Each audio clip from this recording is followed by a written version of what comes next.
நாகை மாவட்டம் திருமருகல் ஒன்றியத்திற்கு உட்பட்ட கொத்தமங்கலம் ஊராட்சி அனந்தநல்லூரைச் சேர்ந்தவர் ராமலிங்கம். இவரது மகன் குமரவேலுக்கும் திருத்துறைப்பூண்டி பகுதியைச் சேர்ந்த சக்தி பிரியா என்பவருக்கும் கடந்த 2023ஆம் ஆண்டு திருமணம் நடைபெற்றது.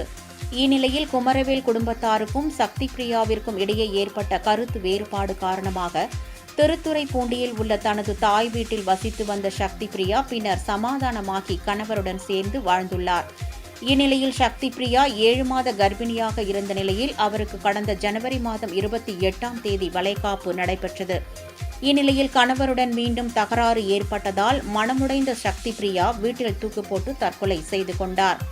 இதுகுறித்து தகவல் அறிந்து வந்த திட்டச்சேரி போலீசார் சக்தி பிரியாவின் சடலத்தை கைப்பற்றி உடற்கூறு ஆய்விற்காக ஒரத்தூர் அரசு மருத்துவக் கல்லூரி மருத்துவமனைக்கு அனுப்பி வைத்தனர்.